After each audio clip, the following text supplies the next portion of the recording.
베드로후서 6장 1절과 2절입니다.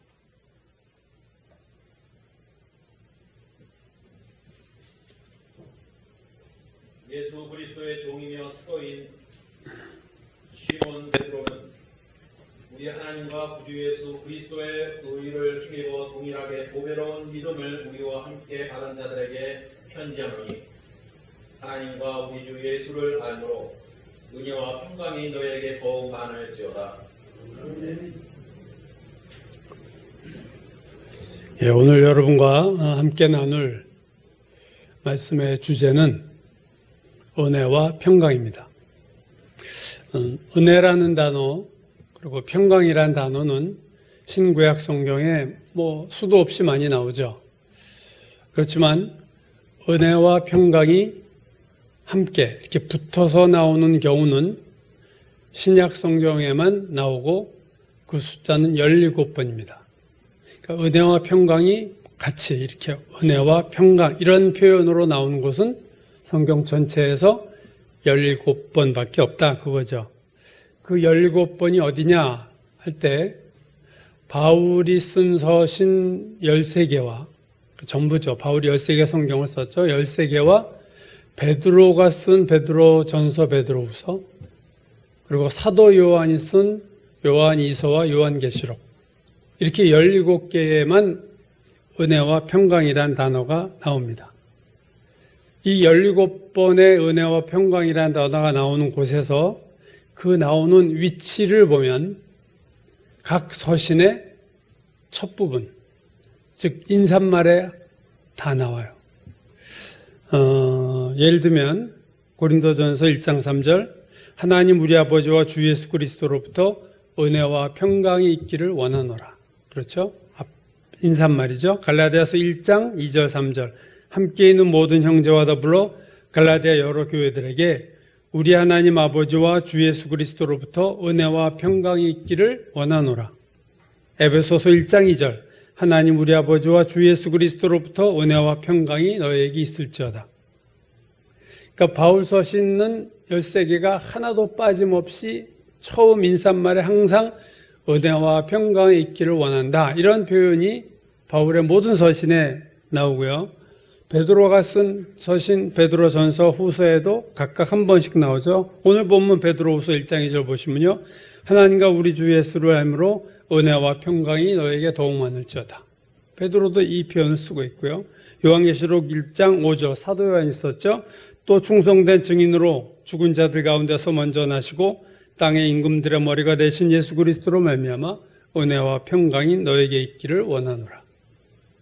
이처럼 베드로, 바울, 요한 모두 여러 교회의 서신을 보낼 때 그 서두의 인사말에 은혜와 평강이라는 단어를 썼다는 겁니다. 그렇다면 왜 이 사도들이 교회들에게 보내는 그들의 편지 앞부분에 항상 은혜와 평강을 언급했을까? 그 이유는 사도들이 볼 때에 가장 큰 축복이 은혜와 평강이기 때문입니다. 너희에게 은혜와 평강이 있을지어다. 이 은혜와 평강에서 먼저 은혜부터 보면요. 이 은혜와 평강을 사도들이 17번 인사말에 썼는데 그 순서가 항상 은혜가 먼저 나와요. 은혜와 그 다음에 평강입니다. 그러니까 평강과 은혜라고 쓴 부분이 한 군데도 없다는 거죠. 왜 평강과 은혜라고 말하지 않고 은혜와 평강이라고 말했을까? 그 이유는 모든 축복은 은혜에서 시작되는 거예요. 즉 은혜에서 그 다음 평강이 오는 거예요. 평강이 먼저 오고 그 다음에 은혜가 오는 법은 없다는 거죠. 은혜는 그 앞에 어떤 조건이 필요 없어요. 즉 은혜를 만들어낼 만한 그 무엇이 있어야만 은혜가 나오는 게 아닙니다. 은혜는 모든 축복에 선행해요. 제일 앞에 나오는 거예요. 왜요? 하나님 무조건적으로 그냥 어떤 조건 없이 주시는 거기 때문에 항상 은혜가 먼저 나올 수밖에 없는 거죠. 시간을 거슬러 올라가면 태초에 하나님만 존재하셨어요. 모든 만물은 존재하게 된 원인이 있어요. 그러나 하나님은 모든 것의 원인이시고, 그래서 하나님을 철학에서나 신학에서 말할 때 첫 번째 원인 이런 말을 써요. first cause, 첫 번째 원인이다. 또는 원인 없이 존재하는 원인이다. 하나님은 그렇게 표현해요. uncaused cause 해가지고 원인 없이 존재하는 원인. 즉 하나님을 만들어낸 그 먼저 원인은 없어. 하나님은 처음부터 그냥 존재하신 분이야. 그래서 원인이 없이 존재하는 원인이다. 근데 은혜도 이와 비슷한 거예요. 은혜도 그 앞에 존재하는 게 없어요.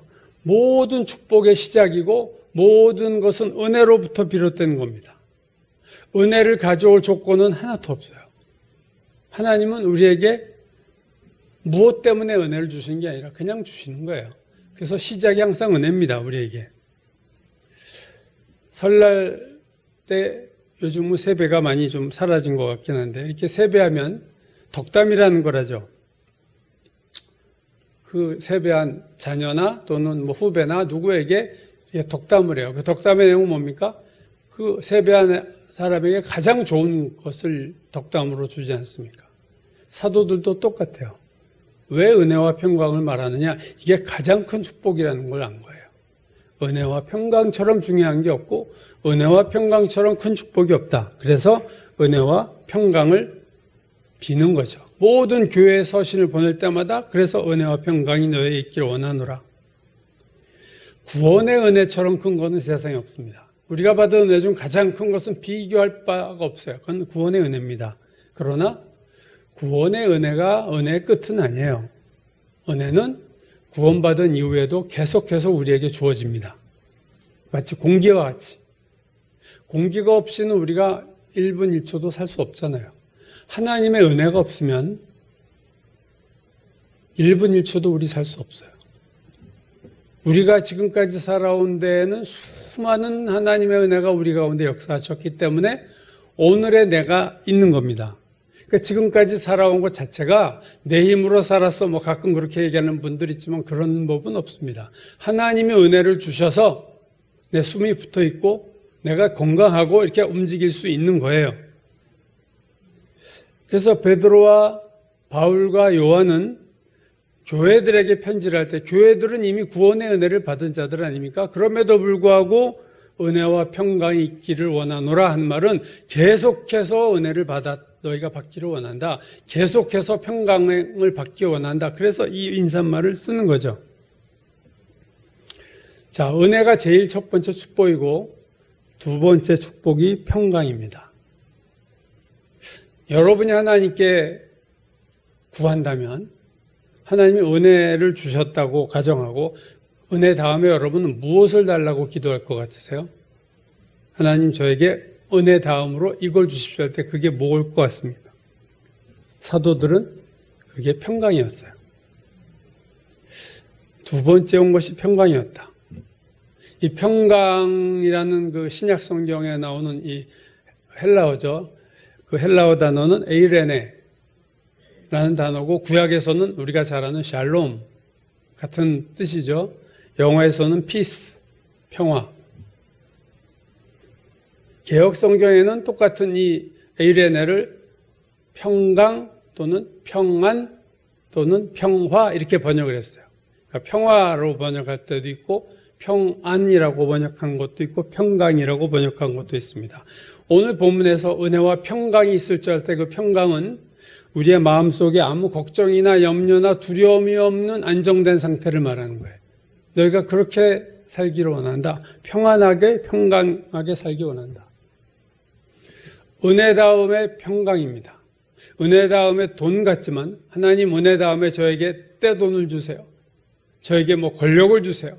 뭐 뭘 구할 수 있죠. 여러분 생각해 보세요. 돈이 있다고 평안합니까? 그렇지 않습니다. 권력이 있다고 평안합니까? 그렇지 않아요. 평안과 평강은 다른 거예요. 평안함은요, 평안과 편안, 이 두 개 다르죠. 편안이라는 것은요, 돈이 많으면 편안해요. 똑같은 차를 타도 경차를 타면 덜컹거리지만 돈 많은 사람들이 좋은 차 타면요 편안합니다. 아주 쿠션도 좋고 피곤하지 않고 편안하게 어딜 갈 수 있어요. 그래서 돈은 편안함을 줄 수 있지만 돈은 평안함은 주지 못합니다. 돈 많은 사람은요 스트레스 많아요. 이 많은 돈 어떻게 유지할까? 이걸 어떻게 더 불려나갈까? 매일 그거 생각하고 살아요. 스트레스 받고 늘 불안하죠. 이 돈을 내가 잘 해서 이렇게 자녀들에게 이렇게 주고 싶은데 이게 될까? 세 명의 사도가 다 일치한 것은 가장 중요한 게 은혜와 평안이다. 자, 그래서 인사말에서 순서를 우리가 봤어요. 은혜가 먼저 오고 그 다음에 평강이다. 또 하나, 세 사도가 일치한 게 또 하나 있는데 그것은 은혜와 평안이 어디서부터 오는가? 즉 은혜와 평안의 출처입니다. 로마서 1장 7절 로마에서 하나님의 사랑하심을 받고 성도로 부르심을 받은 모든 자에게 하나님 우리 아버지와 주 예수 그리스도로부터 은혜와 평강이 있기를 원한다. 누구로부터요? 하나님 우리 아버지와 주 예수 그리스도로부터 출처예요. from 어디로부터? 은혜와 평강이 어디서 오느냐? 하나님 우리 아버지와 주 예수 그리스도로부터 온다는 거예요. 그게 베드로도 바울도 요한도 똑같이 말씀하고 있습니다. 오늘 베드로후서 1장이죠. 오늘 본문이죠. 하나님과 우리 주 예수를 알므로 은혜와 평강이 너에게 더욱 많을지어다. 베드로도 하나님과 우리 주 예수 그리스도. 사도 요한이 쓴 요한이서 1장 3절 은혜와 공의와 평강이 하나님 아버지와 아버지 아들 예수 그리스도로부터 진리와 사랑 가운데 우리 함께 있으리라. 그러니까 은혜와 평강은 하나님과 예수 그리스도로부터 오는 거예요. 그 외로부터 올 수 있는 게 이게 아니에요. 하나님과 하나님 아버지와 예수 그리스도 외에 은혜가 올 수가 없고 평안이 올 수가 없다. 민수기 6장을 보면요. 제사장들의 축복이 나오는데 하나님은 모세에게 아론과 그의 아들들에게 백성을 축복할 때 이스라엘 백성을 축복할 때 이렇게 축복해라 하고 축복하는 내용을 지시하시는 구절이 나옵니다. 민수기 6장 23절에서 27절 화면 한번 보여주시죠. 보시면 너희는 이스라엘 자손을 위하여 이렇게 축복하여 이르되 자 이스라엘 이렇게 축복하라는 거예요. 여호와는 내게 복을 주시고 너를 지키시기를 원하며 여호와는 그의 얼굴을 내게 비추사 은혜 베푸시기를 원하며 은혜가 나오죠. 26절 여호와는 그 얼굴을 내게로 향하여 두사 평강 주시기를 원하노라. 평강이 나옵니다. 그들은 이같이 내 이름으로 이스라엘 자손에게 축복할지니 내가 그들에게 복을 주리라. 자, 하나님이 모세를 통해서 제사장들에게 가르쳐 준 게 있어요. 너희들 내 백성 이스라엘 축복을 할 때 그냥 축복이 너희들 마음대로 하지 말고 이렇게 축복을 빌어. 두 가지예요. 나는 은혜 베푸기를 원한다. 그리고 나는 평강 주기를 원한다. 내가 그런 하나님이라는 것을 너희가 그들에게 전해라. 하나님은 은혜를 베푸시기를 원하고 하나님은 평강 주시기를 원하는 하나님이니까 그 복을 너희가 우리 백성들에게 빌어라 그거죠. 우리가 하나님께 원하는 건 다양해요. 제일 중요한 거 하나님 우선순위 1, 2를 할 때 하나님 이거 주고 이거 주세요 할 때 개인마다 다를 수 있어요. 그러나 하나님 우리에게 주기 원하시는 1순위, 2순위는 항상 똑같습니다. 그건 은혜와 평강이에요. 신약의 사도들이 바울의 모든 서신에서 은혜와 평강이 너에게 있을지어다. 베드로 전후서 은혜와 평강, 사도 요한 은혜와 평강 이렇게 얘기하는 그 근거가 저는 이 민수기 6장에 있다고 봅니다. 이 민수기 6장에서 제사장들이 축복할 때 은혜를 베푸시기를 원하며 하나님은 평강 주시기를 원한다. 너희가 이렇게 내 백성을 이런 말로 축복해라. 그 말을 사도들이 받았다고 생각해요. 그래서 은혜와 평강이 나오는 거죠. 은혜와 평강의 출처, 어원, 그거는 하나님 우리 아버지 그리고 예수 그리스도 거기에서 은혜가 오고 거기에서 평강이 온다. 요한복음 14장을 보면 마지막 만찬 나는 장면이 나오는데 예수께서 죽음을 이제 얘기하셨어요. 내가 죽는다 이제 곧. 그러니까 분위기가 팍 가라앉아가지고 제자들이 불안하고 두려웠고 근심스러운 얼굴로 다 앉아있는 가운데 예수께서 이렇게 말씀하셨습니다. 평안을 너에게 끼치노니 곧 나의 평안을 너에게 주노라. 나의 평안이다. 이런 표현을 쓰셨어요. 예수께서 내가 갖고 있는 평안이 있어. 지금 십자가를 앞둔 예수님이 갖고 있는데 예수님 평안하세요. 내 평안을 너에게 주노니 내가 너에게 주는 것은 세상이 주는 것과 같지 아니한다. 세상이 주는 평화도 있어요. 평안도 있어요. 근데 질적으로 다른 평안입니다. 예수님이 주시는 평안, 나의 평안. 너희는 마음에 근심하지도 말고 두려워하지도 마. 내가 나의 평안을 너에게 준다. 그리고 이제 돌아가시고 사흘 후에 부활하셨죠. 그리고 부활하신 주님이 처음으로 제자들에게 나타나셔서 하신 말씀은 이겁니다. 너희에게 평강이 있을지어다. 너희가 평안이 있기를 원한다. 근데 도마가 없었어요. 도마가 또 다시 있을 때 예수께서 두 번째 부활하신 주님이 나타나셔서 똑같은 말씀합니다. 너희에게 평강이 있을지어다. 부활하신 주님이 첫 번째 하신 말씀이 평강이었어요. 엠마오로 가던 두 제자에게 또 이렇게 말씀하셨죠. 너희에게 평강이 있을지어다. 너에게 평안이 있기를 원한다. 이 평안은 예수님만이 줄 수 있고 하나님 아버지만이 주실 수 있어요. 바울과 실라가 지난번 설교에서 그 감옥에 갇힌 빌립보 감옥에 갇힌 얘기를 했죠. 복음을 전한 사건이 터지고 본의 아니게 그래서 그 귀신 들린 여종, 점치는 귀신이 들어간 여종에게서 그 자기를 너무 쫓아오면서 괴롭혀서 귀신을 쫓아버렸더니 그 여종이 점치는 여종으로 인해서 돈 벌던 주인들이 어필해가지고 구타를 당하고 빌립보 감옥에 갇힌 거예요. 바울과 실라가. 근데 사도행전 16장 보면요. 한밤중에 바울과 실라가 기도하고 하나님을 찬송하며 죄수들이 듣더라. 지금 시퍼렇게 터지고 발에는 쇠사슬이 묶여있고 갇혀있는데 여러분 지금 이때 이게 찬송할 때가 아니잖아요. 찬송할 상황이 아니잖아요. 근데 그들이 찬송하고 있어요. 그 말은 뭡니까? 그들이 매질을 당하고 감옥에 있고 쇠사슬에 묶여있지만 평안함이 있다는 거예요. 바울과 실라에게는. 그러니까 찬양이 나오죠. 베드로도 감옥에 갇힌 적이 있어요. 헤롯 왕이 야고보를 잡아서 그러니까 예루살렘 교회 양 두 기둥이죠. 베드로와 야고보가 두 기둥인데 요한의 형제 야고보 기둥인데 이 야고보를 죽여버렸어요. 그랬더니 여론이 되게 좋아졌어요. 이 유태인들이 좋아해요. 그러자 이제 베드로도 죽여야겠다고 베드로를 잡아서 감옥에 넣습니다. 그리고 내일이면 끌어내서 신문하는 거예요. 아마 죽겠죠. 그래서 자고 있는데 어떻게 자고 있냐면 두 군인 사이에서 두 손을 쇠사슬에 묶여서 고로 꽉 낀 채로 지금 자고 있는 거예요. 내일이면 이제 낮이 아침이 밝으면 죽는 거예요. 근데 주의 사자가 나타나서 이제 베드로를 구해주는데 그 장면이 재밌어요. 옆구리를 발로 찹니다. 그리고 빨리 일어나라 그래요. 그 말은 뭐예요? 잠을 너무 깊이 자서 안 일어나는 거예요. 옆구리를 발로 찼어요. 천사가.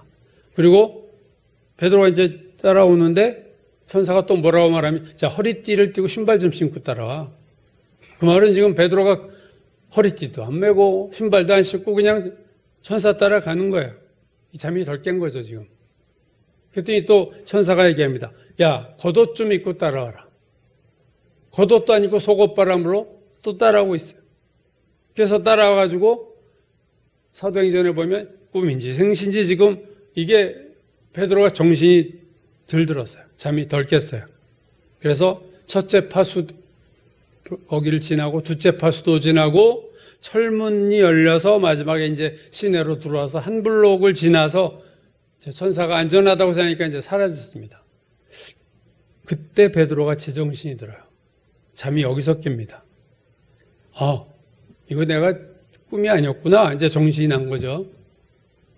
이게 무슨 말이냐면요. 생각해 보세요, 여러분. 여러분 내일 사형 집행입니다. 그날 밤에 잠이 오겠어요? 잠이 올 리가 없죠. 내일이면 목이 날아가게 생겼는데 지금 야고보도 이미 목이 날아갔는데. 근데 베드로가 얼마나 잠을 깊이 잤는지 천사가 깨우는데 아주 애를 먹었다는 거예요. 왜 베드로가 이렇게 깊이 잤을까? 평안함이 있었습니다. 자기가 죽어도 평안한 거예요. 다 맡겼으니까. 이때 베드로는 예수님 3번 부인하던 때 베드로가 전혀 아니에요. 평안함이 있었어요. 그러니까 내일 죽을 사람이 해서 허리띠도 안 매고 신발도 안 신고 속옷 겉옷도 안 입고 그냥 막 비몽사몽 쫓아갈 만큼 잠이 그만큼 깊이 들은 상태에서 천사가 찾아온 거예요. 이건 정말 복입니다. 이렇게 잘 수 있다는 건 축복이죠. 그의 마음은 베드로와 바울의 마음에는 그들이 감옥에서도 이렇게 평안할 수 있었다. 인생이 힘든 거는요. 우리 인생살이가 힘든 거는 첫 번째는 우리 애가 살면서 겪는 일들이 힘든 일이 너무 많은 거예요. 사건, 사고가 너무 많은 거예요. 그 다음은 뭐냐면 그러한 사고들이 우리 마음에 불러일으키는 감정들입니다. 불안을 가져오고 두려움을 가져오고 낙심을 가져오고 좌절을 가져오고 우울하게 만들어요. 인생이 힘든 거는 외적인 사건이 힘들고 두 번째는 그 외적 사건으로 인해서 내 마음에 내적인 마음에 뭔가 힘든 감정들이 일어나기 때문에 인생이 힘든 거예요. 그렇지 않습니까? 외적인 어려움이 없거나 내적인 감정이 그런 어려운 감정, 두려움, 불안이 없다면 우리 인생이 뭐하러 힘들겠어요? 그럴 리가 없죠. 여러분 그렇지만 우리가 예수를 믿었다고 이 세상에서 고난과 고통과 슬픔이 면제되는 건 아닙니다. 그렇죠? 예수를 믿어도 이런 일을 당해요. 그래서 고난이 우리 인생길에서 자꾸 찾아오고 힘든 일이 우리에게 일어나는 것이 인생이라면 중요한 건 이러한 고난과 고통과 슬픔의 사건 속에서 우리가 어떻게 내적으로 평안을 가질 수 있느냐가 되게 중요한 이슈가 되는 겁니다.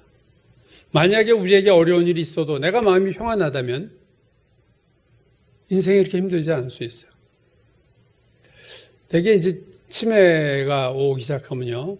마음이 단순하니까 그렇게 복잡하지가 않습니다. 치매 걸린 분들은요, 생각이 되게 단순해서 어떻게 보면은 편안히 살아요. 세상에 고통스러운 것들에 대해서 고통스럽게 여기질 않습니다. 조금 치매가 오는 건 그런 면에서는 좋을 수도 있어요. 어떻게 보면. 저도 어머님을 겪어보니까. 두려움과 슬픔과 고통. 그게 인생에 우리 힘들게 하는 거죠. 그것의 반대가 뭡니까? 평안입니다. 우리가 고통과 고난은 외적인 건 피할 수 없지만 우리가 마음으로 평안함을 누릴 수 있다. 그게 주님의 말씀이에요. 와츠만니, 중국의 와츠만니의 글을 보면요. 하나님이 환상 중에 보여줍니다. 큰 앞에, 와츠만니 앞에 큰 돌이 있어요. 바위가 있어요. 반석이 있어요. 그러면서 하나님이 말씀합니다. 와츠만니, 내가 너에게 바위를 없애주랴, 바위를 넘어갈 수 있게 해주랴. 그랬더니 그 다음에 갑자기 물이 불어나더니 바위를 덮어요. 그래서 배를 타고 있던 와츠만니는 그 바위 위로 무사히 지나가는 거죠. 고통과 고난과 슬픔이 우리 앞에 바위처럼 있어도 그걸 하나님 없애주지는 않지만 그걸 넘어가게 하실 수 있는 거예요. 우리 마음에 평안을 주셔서 그걸 능히 감당하게 할 수 있는 겁니다. 오늘 본문을 보면요. 베드로후서 이제 본문을 보면 은혜와 평강이 있기를 원한다. 베드로가 단지 그렇게만 얘기하지 않아요. 단순히 은혜와 평강이 너에게 있었으면 좋겠다. 그렇게 얘기했습니다. 오늘 베드로의 언급은요. 조금 다른 부분과 다른 겁니다. 1장 2절 다시 볼까요? 하나님과 우리 주 예수를 알므로 은혜와 평강이 너희에게 더욱 많을지어다. 베드로가 무슨 얘기를 합니까? 은혜와 평강이 단지 있기를 바란다가 아니라 은혜와 평강이 더욱 많기를 바란다. 이렇게 얘기하고 있어요. 그렇죠? 더욱 많을지어다. 은혜와 평강이 너에게 더욱 많을지어다. 모든 하나님의 자녀에게 은혜와 평강은 있습니다. 은혜와 평강이 전혀 없는 그리스도인은 하나도 없어요. 하나님은 모든 하나님의 자녀들, 자신의 백성들에게 은혜와 평강을 주셨어요. 문제는 우리에게 있는 은혜, 우리에게 있는 평강이 우리가 현실에서 당한 고난을 능가할 만큼 많지가 않다는 게 문제죠. 그렇죠? 그래서 우리가 당한 고난을 능가할 만한 은혜와 평강이 있어야 그 고난을 이길 수 있는 거 아니겠습니까? 그래서 오늘 사도 베드로가 우리에게 너희에게 은혜와 평강이 너에게 더욱 많을지어다. 더욱 많았으면 좋겠다. 마추마니가 아까 얘기한 그 바위가 있어요. 참 은혜의 물이 차오릅니다. 근데 그 은혜의 물이 차올라도 바위를 덮을 만한 물이 되지 않으면 그 바위를 건너서 배를 타고 갈 수가 없어요. 그렇죠? 은혜와 평강이 있기만 하다고 되는 게 아니라 오늘 베드로의 지적이 정확한 거죠. 더욱 많을지어다. 더 많아야 된다. 더 많았으면 좋겠다. 근데 오늘 본문에서 베드로는 그 은혜와 평강을 더욱 많게 할 수 있는 방법도 말씀하고 있어요. 하나님과 우리 주 예수를 알므로 은혜와 평강이 너에게 더욱 많을지어다. 다른 17번의 그 은혜와 평강이 함께 나오는 신약성경 17번의 구절들을 보면요. 그냥 은혜와 평강이 너에게 있을지어다 하지 어떻게 은혜와 평강이 있느냐를 얘기하고 있지는 않아요. 근데 베드로는 하나님 우리 아버지와 주 예수 그리스도를 알므로 은혜와 평강이 너에게 더욱 많을지어다 이렇게 말하고 있다는 것을 주목해 볼 필요가 있습니다. 즉 오늘 베드로는요. 은혜와 평강에 비유하자면 양을 얘기하고 있어요. 은혜와 평강의 양이 너에게 더 많았으면 좋겠는데 그 방법은 뭐냐? 그 은혜의 원천이신 은혜를 주시는 하나님 아버지와 주 예수 그리스도를 알므로 인해서 너에게 주신 은혜와 평강이 더욱 많아졌으면 좋겠다. 그 얘기입니다. 이 아는 만큼이라는 말을 우리가 세상에서도 많이 하죠. 아는 만큼 보인다. 아는 만큼 건강해지고 아는 만큼 성공한다. 아는 만큼 즐긴다. 이런 말들을 많이 써요. 오늘 본문도 그거예요. 하나님과 예수님을 아는 만큼 은혜와 평강은 많아진다. 그러므로 우리가 당하는 고난과 현실의 어려움과 고난을 이길 만한 은혜와 평강이 있기 위해서는 우리가 하나님과 예수 그리스도를 더 많이 알아야 된다는 거죠. 근데 이제 우리가 물어야 될 질문은 또 이겁니다. 그렇다면 우리가 어떻게 하나님과 우리 주 예수 그리스도를 더욱 알 수 있을까? 어떻게 알아갈 수 있을까? 오늘 본문에서 그 얘기까지는 알고 있지 않죠. 그냥 알므로 그렇게 됐으면 좋겠다. 거기까지만 얘기했습니다. 자, 오늘 본문이 말하는 하나님을 아는다는 것이 뭘까? 예수 그리스도를 알미라는 것이 무엇일까? 그 의미가 뭘까? 이게 오늘 제일 중요한 뭔가 아니겠습니까? 신약 성경을 보면요. 일반적으로 알미라는 단어, 지식이라는 단어를 쓸 때는 헬라어 그노시스라는 단어를 썼어요. 그노시스는요. 초대교회의 가장 큰 이단이었던 영지주의를 부를 때도 그노시스라고 불러요. 영지주의 이단을. 왜냐하면 그 영지주의 이단은 믿음으로 구원받는다고 하지 않고 영적인 지식을 가져야 구원을 받는다. 이게 이제 영지주의 이단이죠. 그래서 그들이 중요시했던 것은요. 지식이었어요. 그노시스를 가져야 된다. 그게 헬라어로 지식 또는 알이라는 명사입니다. 근데 오늘 본문에서 베드로후서 1장 2절에서 베드로가 쓴 알미란 단어는요. 그노시스 앞에 접두사가 붙어요. 에피라는 접두사가 붙어요. 에피그노시스. 베드로가 쓴 단어는 그노시스가 아닙니다. 에피그노시스. 그럼 에피그노시스가 뭐냐? 이 단어의 뜻이 뭐냐 할 때 그냥 그노시스 하면 알, 지식, 지적인 지식도 포함되지만 에피그노시스라는 단어는요, 지식적인 지식이 아니라 관계를 통해서 늘어가는 지식입니다. 관계를 통해서 얻어지는 지식. 즉, 어떤 대상과 계속 만나고 사귀고 교제함을 통해서 이 사람이 어떤 사람이구나 하고 알아가는 것을 그걸 에피그노시스라고 얘기해요. 그냥 책 보고 그런 거야? 옛날에 김영삼 대통령이 이런 사람이었어? 이건 그노시스예요. 만난 적도 없죠. 김영삼 씨. 악수한 적도 없어요. 근데 김영삼 씨를 직접 만나서 대화하고 차도 마시고 식사도 하고 이렇게 같이 어디 여행 다니면서 알아가는 것. 그건 에피그노시스예요. 전혀 다른 차원의 지식이죠. 그러니까 일반적인 지식인 그노시스와 오늘 베드로후서가 말하는 에피그노시스는 다른 겁니다. 관계에서 점점 직접 만나면서 알게 되는 지식, 하나님을 직접 만나면서 알게 되는 지식, 예수 그리스도와 교제하면서 알게 되는 지식, 그것이 에피그노시스예요. 성경 구절 중에서 재미난 구절을 제가 발견했어요.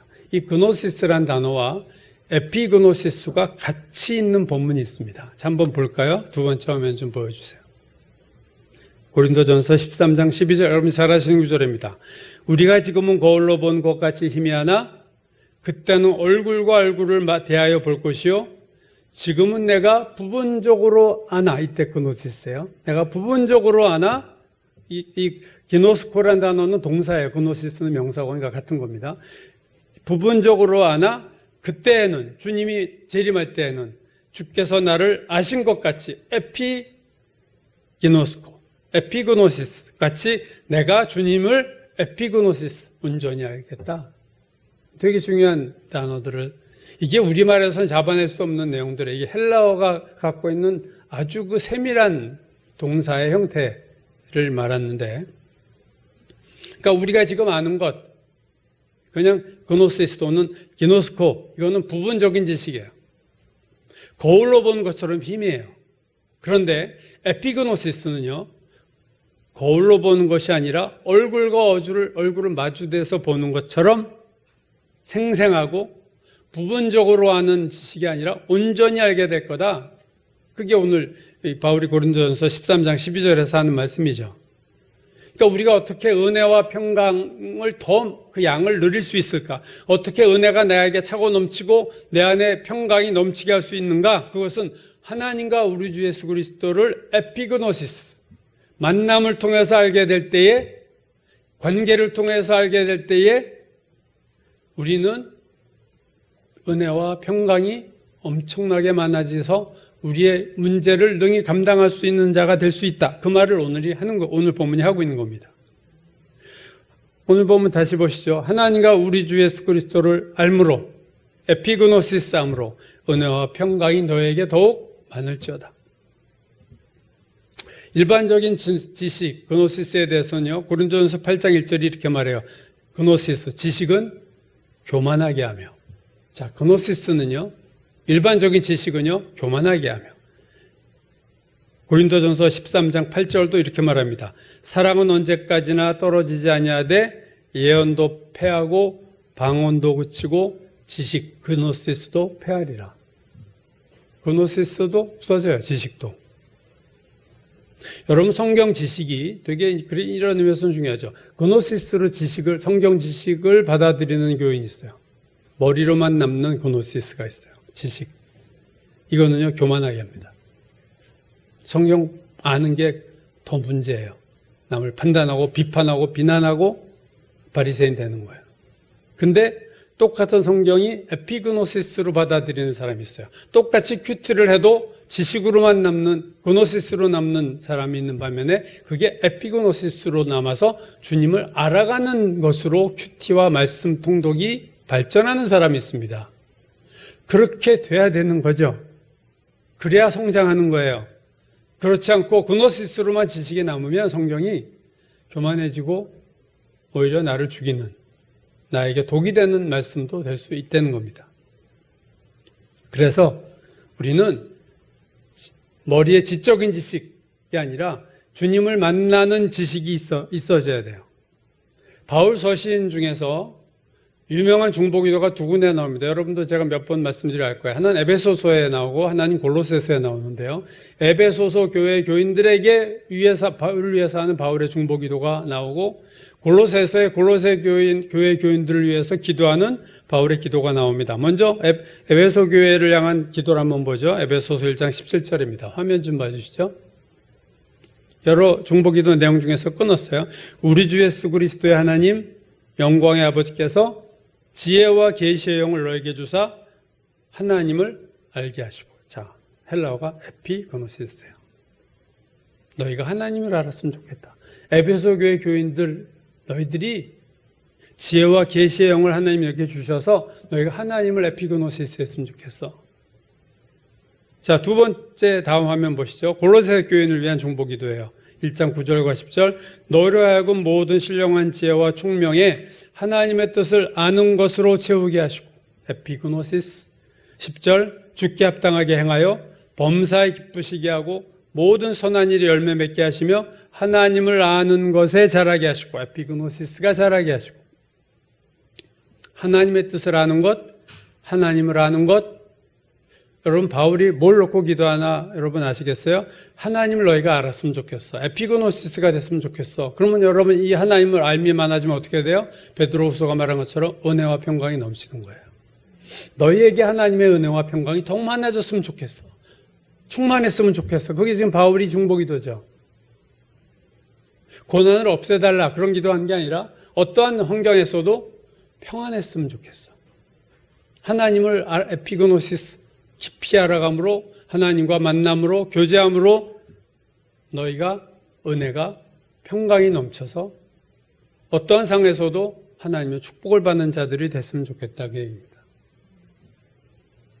여러분, 평안이 저는 신앙생활에서 참 중요하다고 생각해요.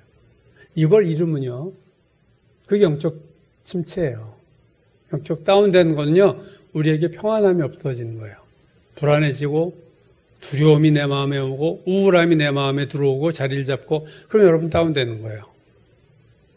여러분이 현실에서 어떤 것 때문에 불안해하고 어떤 것 때문에 두려움을 느끼고 어떤 것 때문에 우울해하는데 주님이 주시는 평안이 그 바위를 넘어갈 만한 은혜의 물, 바위를 가득 찰 물이 차올라야 되는데 안 차오르니까 바위만 보이는, 내 인생에서 바위만 있는 거예요. 두려움이 있고 불안이 있고 우울함이 있는 거예요.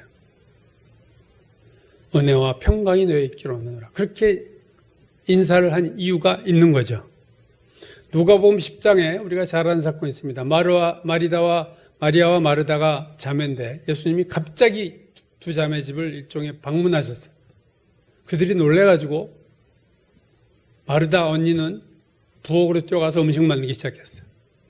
동생은 예수님 옆에 붙어 앉아서 무릎 꿇고 앉아서 예수님과 대화하고 말씀을 듣고 있었습니다. 부엌일하던 마르다 언니가 화가 난 거예요. 그래서 예수님한테 와서 얘기하죠. 예수님, 우리 동생이 나 혼자 일하게 두는 거 그거 눈에 안 보이세요? 우리 동생 부엌으로 좀 보내주세요. 그래서 예수님이 마르다에게 이렇게 얘기했죠. 마르다야, 너가 많은 일로 염려하고 근심하지만 진짜 필요한 거는 하나밖에 없어. 그리고 네 동생은 그 좋은 선택을 했으니 그걸 빼앗지 말라. 놀라운 얘기예요. 예수님이 부드럽게 얘기하신 게 아니라 어떻게 보면 이 말은 시험 들 수 있어요. 마르다 입장. 아니, 내가 여태 주님 위해서 이렇게 음식 만드는데 그 얄밉게 동생이 일 안 하고 앉아있는 동생 편을 드셔. 예수님이 시험 들 수도 있는데 예수님이 그렇게 말씀하셨어요. 마르다에게 뭐라고 하셨어요? 너는 많은 일로 염려하고 근심한다. 뭘 염려하고 근심하고 있어요, 마르다가? 뻔한 거예요. 무슨 음식 만들까? 왜 이렇게 만들 재료가 없어? 이것도 하고 저것도 해야 되는데 너무 힘들어. 마리아는요, 한 가지를 택했어요. 뭡니까? 예수님 말씀 듣는 걸 택한 거예요. 예수님이 그렇게 하셨죠. 너는 많은 일로 염려하고 근심하지만 필요한 거는, 정말 필요한 거 하나밖에 없어. 근데 네 동생이 그 필요한 걸 선택했고 너는 불필요한 것으로 지금 염려와 걱정이 많은 거야. 예수님께서 두 자매 집에 오신 목적이 음식 먹고 싶어서 오셨을까요? 마르다가 지금 음식 대접하는 마음은 알겠지만 예수님이 식사 대접받으러 오셨을까요? 오신 이유도 모른 채로 마르다의 문제는 뭐냐? 자기의 판단으로 예수님이 이걸 원하실 거야 생각하고 자기 나름대로 음식 준비를 한 거지 예수님의 뜻을 묻질 않았어요. 예수님이 뭘 원하시는지 모르고 자기가 예수님이 원할 거라고 추측하는 일을 하기 시작한 겁니다. 거기서부터 삐끗한 거죠. 아마 제 생각에는 예수님께서 두 자매에게 하실 말씀이 있었을 것 같아요. 근데 그건 안 듣고 이 일하기 시작한 거예요. 되게 봉사하는 활달한 스타일 같지만 오늘 본문에서 마르다는 잘못된 길로 나간 거죠. 처음에는 예수님이 눈에 보였지만 나중에는 어떻게 예수님을 시해서 잃어버렸어요. 음식만 보이고 있어요, 지금. 우리가 주일하다가 이런 현실에 접할 때가 많습니다. 열심히 주일하는데 주님은 놓쳤어. 주님은 안 보여. 일하기에 바빠서 일하는데 염려, 근심, 다른 사람이 야단치고 너 왜 열심히 안 해? 비판하고. 마리아는 예수님 말씀에 집중하고 있었습니다. 주님을 알아가기 시작했어요. 에피그노시스가 되어진 거죠. 그럼 마리아의 마음이 어떻게 됐어요? 평안함이 왔을 겁니다. 마르다는요, 염려하고 많은 일로 염려하고 근심이 많았어요. 신앙생활을 여러분 우리가 어떻게 해야 될까를 잘 생각하셔야 됩니다. 예수님에게 집중하라는 거예요. 일에 집중하는 게 아니에요. 성령으로 시작했다가 육체로 마친다. 바울이 갈라디아서에서 그런 말 썼죠. 마르다도 처음에는 성령으로 시작해 예수님을 위해서 했어요. 음식을. 나중엔 육체로 끝납니다. 염려하고 근심하고 일하는 거, 일에 빠져서 일에 대한 염려가 가득 차 있고 예수님은 생각도 안 나고 동생에 대한 미움과 비판만이 남았습니다. 마리아 같이 주님께 집중하는 데서 은혜가 오고 평안이 오는 거예요. 마리아는 빼앗기지 아니하리라. 예수께서 그렇게 하셨어요. 좋은 선택을 했으니 네 동생 마리아는 빼앗기지 아니하리라. 우리에게 염려, 불안, 좌절, 우울, 낙심이 온다면요, 내가 지금 뭔가 잘못된 방향으로 가고 있는 겁니다. 마르다처럼 살 수 있어요, 여러분. 오늘 우리는 다시 예수님께 집중해야 되고 말씀에 집중해야 돼요. 머리에 지식, 그노시스로 남게 하시면 안 되고 에피그노시스로 남으셔야 돼요. 이 말씀을 오늘 큐티를 했으면 그 큐티를 통해서 주님을 알아가고 주님을 말씀을 통해서 만나는, 주님이 이런 분이구나, 주님의 뜻이 이렇구나, 이걸 배워나가야지 이걸 지식으로 남아서 내 마음속에 담아두고 암송하고 다 소용없는 겁니다.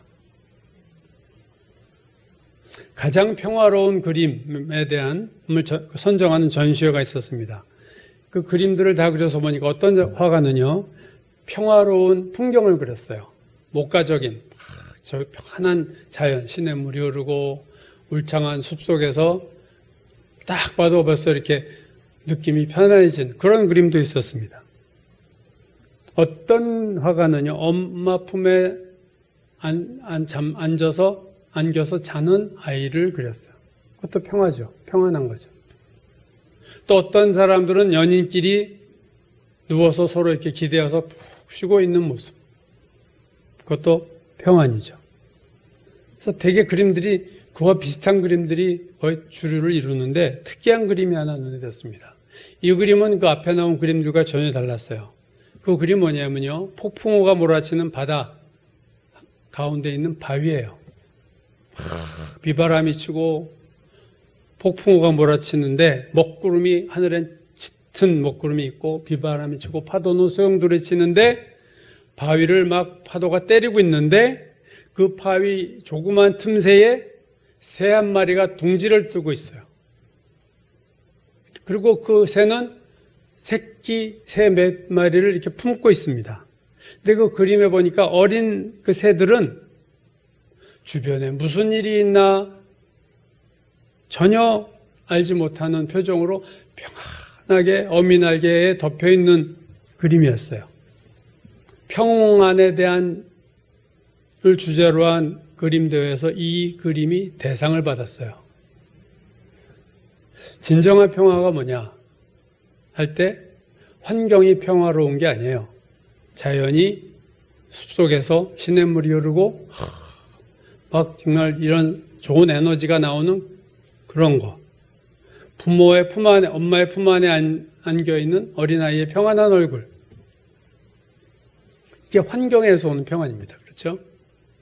내가 살기 편한 환경이 됐어요. 내가 돈이 있고 내가 뭔가 잘 돼서 내 환경이 편안해졌어요. 그게 평안입니까? 아닙니다. 근데 풍랑과 비바람이 몰아치는 바위 틈새에서 어미새 품 안에 날개 속에서 엄마 새만을 바라보고 엄마 새를 믿음으로 새끼들이 느끼는 평안함. 이거는 환경과 전혀 무관한 평안이에요. 오늘 예수 그리스도께서 주시는 평안, 하나님 아버지로부터 오는 평안, 그 평안은 환경이 건드릴 수 없는 평안입니다. 내 평안을 너에게 주노니, 예수님의 평안, 십자가를 칠 때도 평안하셨던 그 평안을 우리에게 주시겠다. 이게 얼마나 큰 축복입니까, 여러분? 그 평안을 받아야 돼요, 여러분. 이 광야 길에서. 우물가에 물을 길러온 수가 여인에게 예수께서 이렇게 말씀하셨어요. 이 물을 마시는 자마다 다시 목마르려니와, 우물을 길어서 먹고 그때는 갈증이 없지만 곧 목마르려니와 내가 주는 물을 마시는 자는 영원히 목마르지 아니하리니 내가 주는 물은 그 속에서 영생하도록 솟아나는 샘물이 되리라. 세상이 주는 평안은요, 환경만 바뀌면요 금방 없어져요. 돈 있고 그렇게 또 평안하지만 돈만 조금 부채가 생기고 채무가 생기고 뭐 집이 넘어 그 순간 그 평안은 전혀 사라지고 두려움과 불안이 공포가 가득 찰 수밖에 없습니다. 주님이 주시는 평안은요 샘물이 된다고. 너희 안에서 샘물이 돼. 샘물이라는 게 뭡니까? 물이 계속 나오는 거예요. 운물은 길러와서 먹을 때 잠깐 가라지만 집에 가서 좀 있으면 또 목말라요. 그게 세상 평안입니다. 환경이 주는 평안은 그거밖에 못해요. 그러나 오늘 사도들이, 바울이, 베드로가, 요한이 교회들에게 주신 은혜와 평안이 너에게 있을지어다. 그 평안은 예수 그리스도를 알므로, 에피그노시스함으로, 관계적으로 알아감으로 평안과 은혜가 많아지게 되고, 그 충분한 은혜와 평안이 내 안에 있으면 내가 어디에 있든지 나는 평안합니다. 나는 어디에 있든지 화평합니다. 이걸 우리에게 주셨고, 사도들은 모든 교회들이, 모든 그리스도인들이, 모든 성도들이 이 은혜를 받았으면 하는 거예요. 여러분, 오늘 우리에게 광야길을 가면서 금방 날씨가 흐렸다가 맑았다 하고 뜻이 폭풍우가 치고 우리 인생이 뭐 얼마나 변화무쌍합니까? 어제는 멀쩡했다 오늘 갑자기 무슨 사고가 나고 내일은 또 어떻게 변할지 알 수 없고, 여러분 일희일비할 수 없어요. 언제나 하나님이 주는 평안이 있으면요 상관없이 주님 부르실 때까지 우리에게 버틸 수 있고 누릴 수 있는 평안을 주님이 우리에게 이미 주셨습니다. 그 평안은 주님께 나아가야 돼요. 그 평안을 찾으셔야 돼요.